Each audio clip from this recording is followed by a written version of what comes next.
একটা 25-এ মেলে গেছে, তো ওদিন যাবি না, ওদিন যাবি না, ওরা জোর করে ফাটাইছে। আমার শ্বশুর যায় গাড়িতে জোর করে উঠিয়ে দিয়েছে, জোর করে উঠিয়ে দিয়েছে।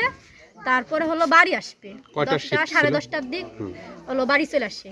তা শরীরে ওই যে পাট জড়ায় কাজ করে, তা হাওয়া একটা মেশিন আছে, ওই হাওয়া দিয়া ওই পাইপ ধরে ওর শরীরে হলো হাওয়া দিবার গেছে।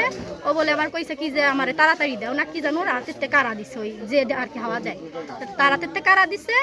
পরবর্তীতে উনি বলে পাইছে তাই তোরে হাওয়া দিয়ে দিই, হাওয়া দিয়ে কই ওর হাত ধরে টাই নিয়ে ফাঁকা জায়গায় নিয়ে গেছে, রাস্তায় ফাঁকা জায়গা নিয়ে ওর মুখের ভিতরে দিছে, পাছাতে দিছে, যে ওর পাছায় দিছে দেন আর কি অজ্ঞানে রাস্তার উপর পড়ে গেছে। তখন ওই স্যারেলাই বলে আর কি ওরে কোলে করে নিয়ে দৌড়ে গেছে, গাড়ি এই দিক দিয়ে চলে আসছে, গাড়িতে বলে ওর উঠেছে, গাড়িতে উঠেছে, সাথে সাথেই ফরিদপুর নিয়ে গেছে মেলেতে 3-4 জন। তার ভিতরে আর আমাগো বাড়ির আর কি কেউরে জানায় নাই। পরবর্তীতে আমার শ্বশুরে কে জানু বলছে, তার দিক দিয়ে রাত 10:30 মানে হয়ে যায়, পার হয়ে যাইতেছে। তো আমরা করতেছি এত রাত হয়ে গেছে, মনে মনে বলতেছি আর কি, নিজেরা বলতেছি বাড়ির ভিতরতে, সজীব বাড়ি আসে নাকি।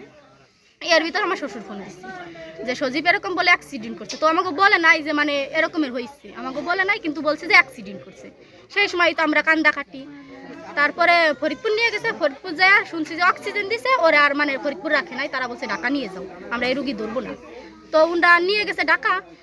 পেটের মধ্যে দেখা যায় নাড়ি বুড়ি সব পচে গেছে, গেছে, ফাইটে ফুটে গেছে। হ্যাঁ, তারপরে তারা অপারেশন করছে, তারপরে মারা গেছে রাত